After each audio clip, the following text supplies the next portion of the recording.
Hey friends, I'm AJ. Welcome to my channel where I review Netflix shows, movies, anime, 90s stuff, and of course lots of Spider-Man. But today we're gonna review The Old Guard, a Netflix movie that was direct to Netflix. It wasn't even in theaters. Now this video was made at request of one of my friends, so I hope you like it regardless of whatever my opinion is. And it's totally likely that I'm gonna make mistakes because like my classic videos, I'm doing this with no research, running off straight raw memory. Cause as I'm told, memories of me and you go on and on. Memories will stay forever in your heart. Memories of love. I.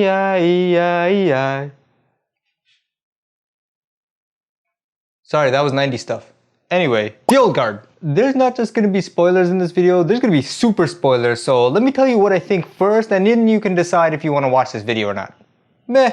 I mean, there's some great elements to it, and it's really hard to pin down exactly why, but for whatever reason, it just doesn't fit together. Like, this movie is a movie that you can tell while watching it should be great, but it just isn't, and it's hard to explain why. So I'm gonna try to do my best to kind of explain why I think that is. See, there's some good things about the movie, and then there's some questionable things about the movie. And it's the questionable things that actually pull me away even from the good things that prevent me from appreciating this movie to the degree of telling others, hey, you really gotta watch it.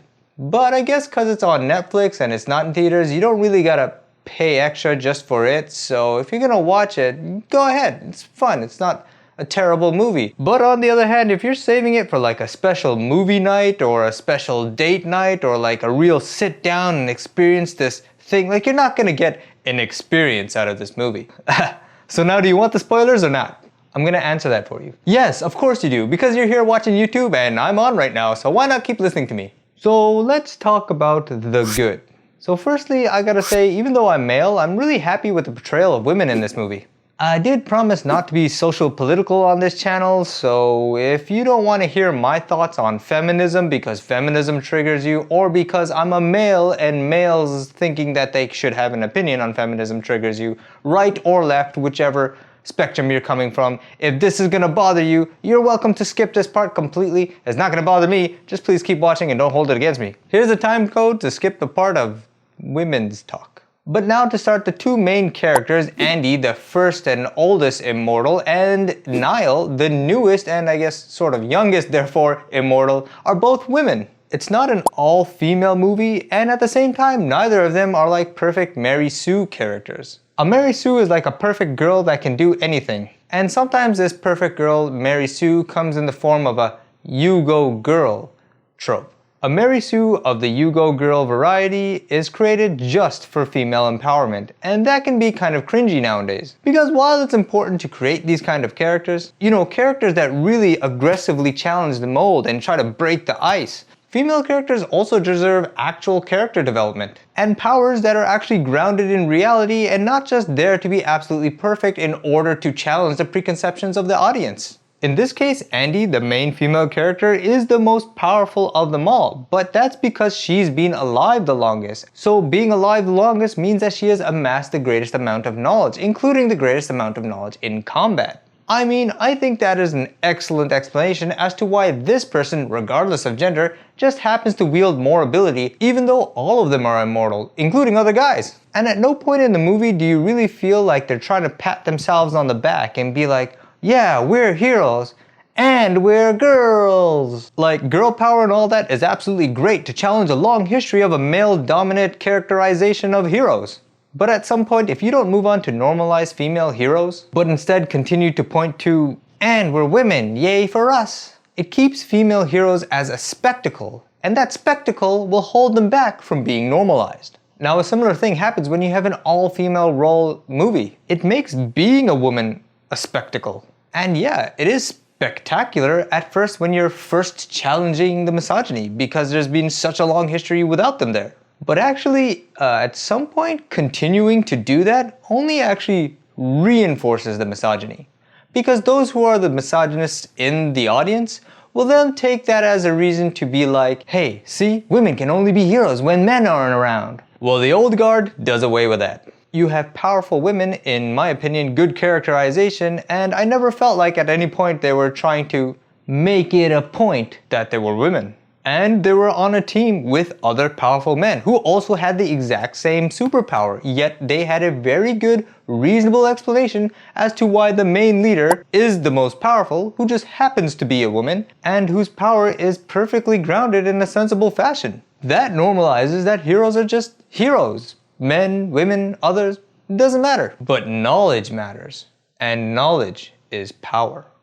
Also, superpowers are power, and immortality is a superpower. So being heroes that happen to be women isn't treated as a spectacle. And like I said, I understood that it did matter at some point in time when you were trying to, break the ice and challenge the mold or the system. But I think normalization won't happen that way, and this movie to me is a great example of how to make more progress towards normalizing female heroes. But that's my opinion, and I know it doesn't really matter to anyone really. And also, I'm fully aware that me drawing attention to it and trying to credit it for not drawing attention to it kind of ruins it. Like, I'm drawing attention to it in order to credit it, but crediting it for not drawing attention to it, I guess I'm screwing it up here.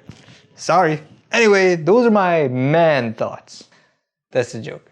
Click like if you get what I'm saying about how well this movie did to normalize female heroes. Because I think it is actually definitely harder to make more believable female heroes, and you'll definitely get more failures when you attempt to make female heroes, right now anyway. Not because women are somehow less suitable for being heroes, but because this is a kind of new territory. Writers have a long and established plethora of characteristics and character types that were made for male heroes to choose from. Women, on the other hand, as they are now, are having to cut new paths and try new things, so naturally they would have more failures. Because of course you are more likely to fail when you don't have already an established solidified image in the zeitgeist of the people as male heroes do.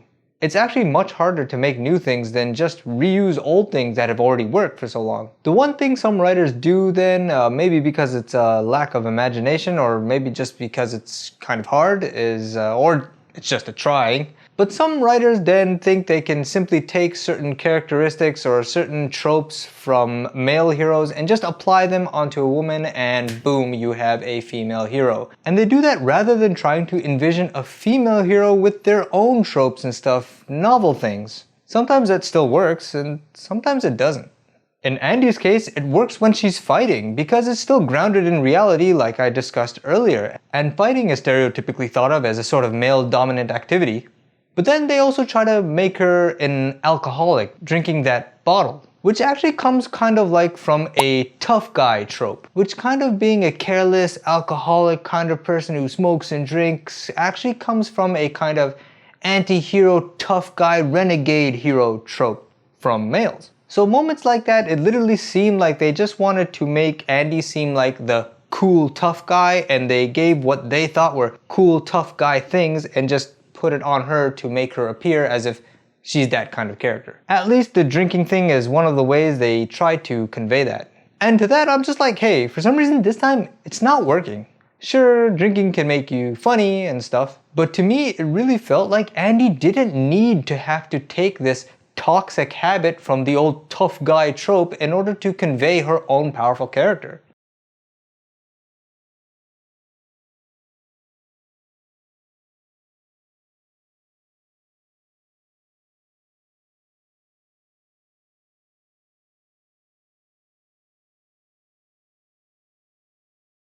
I didn't think she needed to take that element to play into her own darkness and isolation and the coolness of her own character. You know, something like that. And if you're thinking I'm just being overly critical on a female hero because they're female, well, I'm gonna tell you right now. The Bride from the Kill Bill movies is one of the baddest mofo warriors I've ever seen, male or female. Like, you wanna talk about warriorhood, you gotta talk about the Bride. She like on 10 levels above anything I've seen in this movie. Okay, so I've decided that I gotta make a video on Kill Bill now. Moving on. Like I said, the characterization is pretty good. Most of the characters actually had some developed backstory, and the main characters that were superpowered actually had their characters impacted by having that actual power in their life. Andy's relationship with Quinn, and I'll talk about that a little bit later. Booker's relationship with his family, you know, watching them die in jealousy and hatred for him for being immortal. Which I think is the best characterization of explaining why immortality is bad. But on the other hand, they had those other guys, Joey and Nikki, or Joe and Nick? I can't remember. But anyway, it's weird because on that other hand, with those two guys, they have immortal and everlasting love now, which is kind of like a good thing. So that's just a little bit of mixed messaging there. You know, being able to find love in even your worst enemy after killing them so many times over and over. It seems like a positive end to this immortality thing. And like, okay, I think they tried to make them on the opposite sides of the Palace-Ezra conflict, and I'm like, I kind of thought that was cheap. Like, that conflict is deeply embroiled with hatred on both sides, and I couldn't tell if they just weren't trying to take sides or were just trying to avoid offering any solution while still talking about it and just being like, hey, if you stopped killing each other, you'd actually fall in love with each other. And that's something that I kind of think like a middle schooler would say when they're trying to offer anything of value to this conflict. But hey, I don't know if they actually were trying to say anything about that conflict, or why they even bothered involving it then. I don't know, but it did kind of, for some reason, really feel cheap and just tacked on to their characters.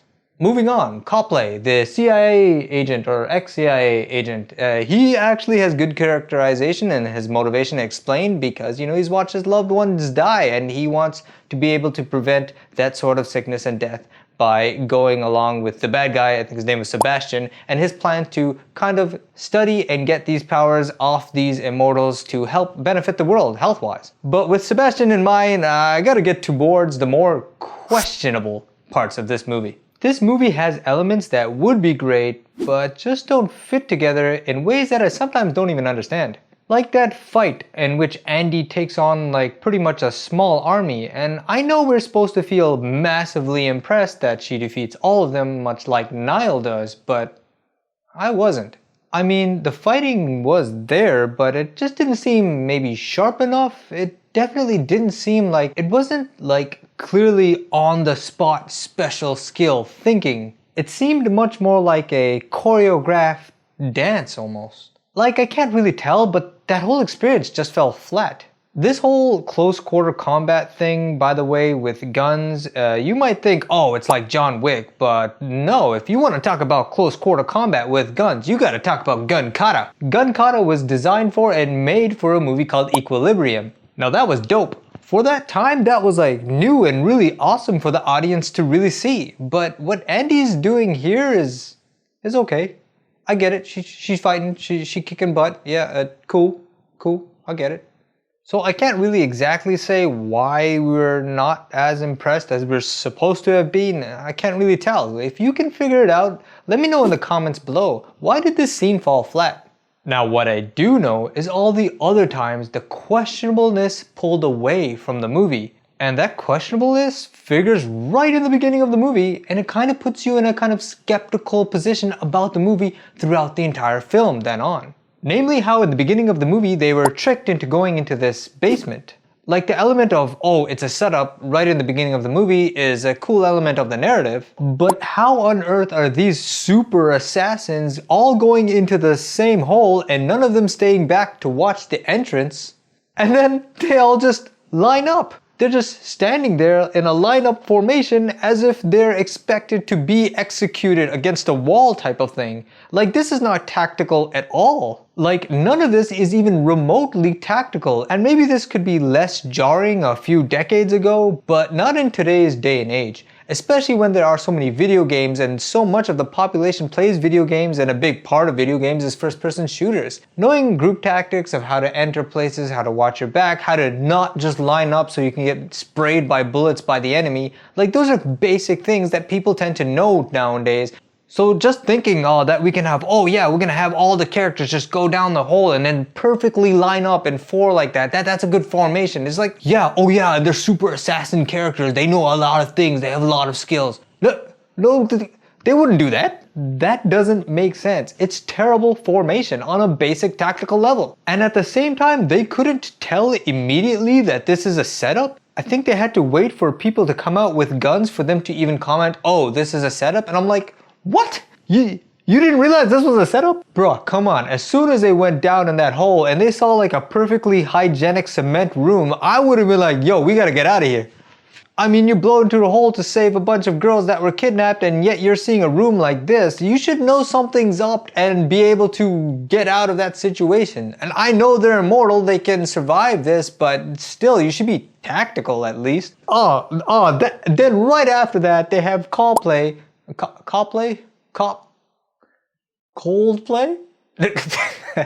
They have Coldplay trying to explain to someone else this is evidence for why they are immortal. And I'm like, yo, listen, if Coldplay expected that these people are immortal and would survive the shooting, then why wouldn't he have told those soldiers or given an order to chain them up as soon as you shoot them down? Chain them up, tie them up, put handcuffs on them, something. Do something. It doesn't take a lot of work or a lot of imagination for Coldplay to have been like, this is my orders, you must do this immediately. As soon as you shoot them down, wrap them up. Because he should expect, I mean, he believes, I don't know if he knows yet, but he truly believes that they are immortal and would survive this. It shouldn't have been a surprise for Coldplay that they would have gotten back up and fought back if they were given the chance. So why didn't he, make a plan for that? Like, it does not make sense. And I think it was the same scene in which the person he was trying to provide proof to, I think it was Sebastian, the bad guy, maybe it was somebody else, but they're like, no, you didn't even get a blood sample, you gotta capture them, the video is not enough. And I'm like, blood sample? There was so much blood everywhere. There's probably blood still in that room. You can go and get a blood sample right now, a DNA sample if you want it. Just go back into the room. They had so much of their blood splattered everywhere. That's what happens when you shoot people down like that. Like, Coldplay could have easily gotten blood samples even if that video evidence wasn't sufficient. So I'm like, how incompetent are everybody in this movie right from the get-go? There are a number of things like that that just kind of make you feel skeptical. Like, maybe all these events and things aren't really properly thought through and they're just kind of trying to get away with it. So while there are a number of other questionable moments that pull away from good elements, I don't want to go over all of them. I'm just going to tell you about the worst one for me. It comes from what would have been the best part of the movie, the most emotionally jarring part of the movie. Like, what should have been the most psychologically impactful and really gripping good element to have is what happened to Andy's friend or lover, Quinn. Thousands of years ago or whatever, Quinn was locked in this Iron Maiden and dropped into the ocean or into the water somewhere. We don't know, and Andy made a promise to find her and has never been able to and eventually gave up, so she's emotionally traumatized by that. But we as the audience are also supposed to be somewhat psychologically traumatized by conceiving about how horrifically torturous it is to have to come to life just to die over and over again. So immortality, the blessing, is turned into a curse of being eternally tortured. This kind of eternal torture is horrific to the human senses, and our sensibilities gets affected by it when we're trying to truly, completely understand and fathom it. Except we're not, or at least I'm not trying to fathom it. Instead, my mind is trying to fathom, what the fuck? How is she yelling every time she comes back to life and a bubble comes out of her mouth? Like, I know it's more visually impactful that she's yelling when you show the bubble, but then you're getting me to think about, how is air coming out of her lungs? Are you telling me that oxygen or carbon dioxide or whatever is actually being created in her lungs every time she comes back to life? And so now here I'm thinking about this, and I'm thinking about Earth as sort of more or less a closed system. There's only a certain amount of carbon, so is she literally adding to the amount of carbon on Earth every time she comes back to life? Like, I know, you're thinking in a ridiculous sense, but like, that's what I'm thinking of now that you got this woman who's coming back to life underwater every time, and every time she does, she yells and a bubble of air comes out of her mouth. Now I'm thinking, like, does that happen to everyone? Does everyone get a magic new supply of air in their lungs when they come back to life, or is it just her? Like, what the hell's going on here? Like, I know ultimately even immortality is magic here. This is a superpower, but somehow some part of the biology, in ways that a layperson doesn't exactly understand, we can't exactly pinpoint where the magic is coming from. We just assume that somehow it can kind of make sense. But when it comes to elements just appearing on its own at that grand a scale of just air just coming into the lungs, like, it's way, way unacceptable. It's way more magical. It's way more supernatural than. I don't know, stuff like that takes away what could have been a much better movie. So the movie is kind of good, but at the same time, I just can't help but think about all the ways it could have been better. The last thing is the bad guy, Sebastian. Okay, so he's a total farmer bro who's willing to torture people and stuff like that just so he can make profits by figuring out how to cure death or whatever and sell it. But like, listen, I get that he's evil, but the idea of studying this thing so that maybe it can benefit the rest of the world doesn't actually go challenged in the movie. I mean, just because the person doing this stuff, Sebastian or whatever, turns out to be a really evil person and ends up dying in the movie, which good, it doesn't mean that trying to study this immortality using science to maybe benefit other people is bad. I mean, after all, that's what pulled Coldplay into wanting to work with this guy in the first place. So yeah, now Coldplay know that Sebastian's a bad guy and everything like that, but why did he stop wanting to pursue what his initial motivation was then? To have these people help others with sickness and disease using their ability if only we could just study it. Like, at what point did they prove studying these people is actually a bad thing to do? There was no real opposition to that. I mean, why haven't they already been doing that for centuries? Like, I hope a lot of this is explained in the comic books or the novels or whatever, but it just isn't in this movie. Oh, there's one that, listen, I said I wasn't gonna go over all of the mistakes, and there are a lot. There are a lot of questionable things, like I've already pointed out, and I did say I won't go through all of them, but I wanna go over just another one, a really big one, at least because it happens right at the end, and that kind of brings this whole questionable things full circle from beginning right to end, especially if you've been skeptical or put in a skeptical position right from the beginning, like I said. It makes this questionable thing at the end even worse. It's when Nile, who I guess in part of a good characterization, a good element, actually finally accepts that she is immortal and is willing to put herself in the line of fire and protect her friend Andy, relying on the fact that she's immortal, and takes a bullet for her from the bad guy whose name is Merrick, not Sebastian. I don't know why I've been saying Sebastian this whole time. I'm so sorry. His name is Merrick. I probably might say Sebastian again in this video.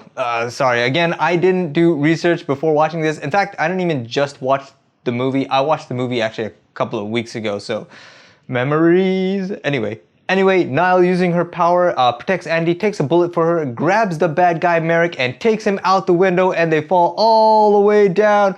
But even as they're falling all the way down, immediately I noticed that the downtown core is oddly empty. There's nobody around. You notice it right away. And I'm like, where are all the people? I noticed it even as they're falling.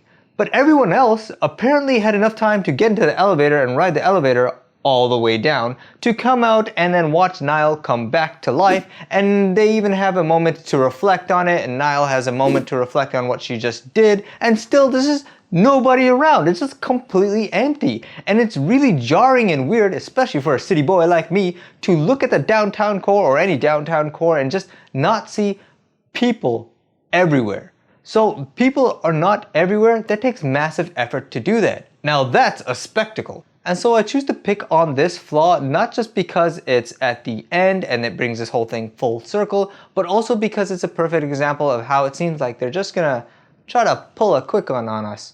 Because actually they have enough time to get into their car and even leave, and then it's like a magical barrier just disappears.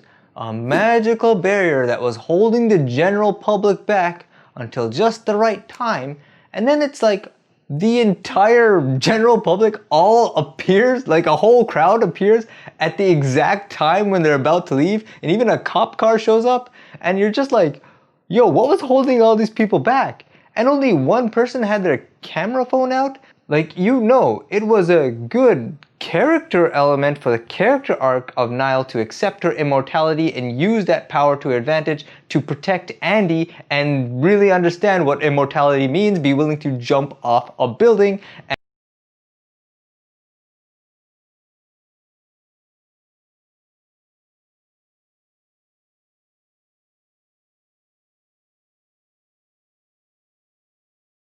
And she did that, so that's a great element of the character arc, but you did it at a sacrifice and ignored the reality of how there should have been people everywhere. And you kind of try to sneak by, oh yeah, people should be there, but they come in after the heroes have conveniently enough time to come down an elevator, reflect on what they did, and drive off safely. It's just super cringy for me to even think that they tried to pull this, and like, it might not even seem obvious to people. If you were never put in a skeptical position, maybe it wouldn't seem obvious to you, but if you were at any point in time put in a skeptical position, especially like in that beginning like I talked about, this would have been so jarring, so like, I don't even want to think about how this is a part of Nile's character arc, and just instead think about how this is a massively strange phenomena about the barrenness of downtown and the apparent sudden and convenient disappearance of a magical barrier that held the public back until the heroes left. I guess more finally, what the fuck is up with that axe? What is it even for? It's a cool asset that's used in the movie. It has an interesting design, they use it in the poster, it seems like it's supposed to be really important, but at no point in time is it ever explained in the movie. It's never playing any kind of impactful role in the movie, and yet we're supposed to know that it's important or significant in some way to Andy, but we don't know why. The movie just asks us to believe and understand that this thing is kind of important somehow. Which, yeah, it looks cool, it does seem important, but there's no explanation. We don't really know why. The ending though, I like that Quinn is back. Was her name Quinn? I may be saying her name wrong. I'm sorry. Anyway, Quinn is back and I really like that. Like, it seems like she might be doing a revenge storyline thing, so great. And I'm kind of interested to see what happens, but I'm really not going to be waiting for the next movie. Yeah, if part 2 comes out, I'll watch it, sure. I'm not going to say no to watching it. I can only hope that it will be a movie that actually takes care of all those little seams and actually makes more sense. And doesn't have all these questionable things that pull away from great elements. It made me focus on a movie that is kind of good, but I'm not focusing on how it's kind of good. Now I'm just focusing on how it should have been so much better. I mean, like I said, one of the good things is Andy's power, being able to have combat power and ability makes perfect sense. But on the other hand, I'm just like, is this really all that the most perfect greatest warrior could do? The person who's lived the longest and has all the combat knowledge of thousands of years? I still feel like the greatest warrior could have been much better. Like, that's it, that's all. I wanted more. Like, I want to know what happens when their heads get chopped off. There's questionable things and things left wanting that really hides the good in this movie. For me anyway. Good things like the emotional connections between the characters and also the Quinn character. What that guy Booker went through with his family, those are extremely good elements, really the emotional stuff that connect with the idea of immortality in a gripping way psychologically. But then it's unfortunate that I just end up thinking about all the ways this movie should have been better. So if you love this movie, I'm sorry if my criticism is not something you like. There are definitely good things about it, but it just doesn't fit together perfectly. Like having a rough industrial diamond. Yeah, sure, it's useful and it's still very much a diamond, but you know, my fiance ain't gonna accept that. Namely, because she doesn't exist. But with that said, I do think this movie deserves another movie to come out, another straight to Netflix thing. I don't see it blowing up so massively and getting a massive following. I don't feel like it's underassessed. It's kind of an average movie, but I do think that it has potential to gain a great following if you make a trilogy out of it or something like that. Yeah, I'd watch more movies if it came out. I won't pay for it. I don't know, maybe they just rushed the writing or they rushed the production. I'm not sure. Again, I didn't do research for this movie. This is just my opinion on the spot. Anyway, that's my opinion of the Old Guard movie on Netflix. There are a lot of great elements. I think they do women really well in this movie. I think some of the emotional aspects of what it means to be immortal are touched upon in an interesting way, except there's so many kind of questionable things about the movie that pull away even from those good elements, and you end up wanting things that are not there or wondering about things while you should be focused on the emotional stuff, and it pulls away from what should have been a great movie. The movie is still kind of good, but I think if you're like me, you'll end up more focused on the way it's deficient from being what it should be, a great movie, which unfortunately for me, it just isn't that great, and it really should have been. Please like and subscribe to my channel. I'm trying to grow. I'm still like under 50 subs, so if you could sub to my channel, that would be really awesome. Like to be successful out here. Anyway, I wish you peace and victory.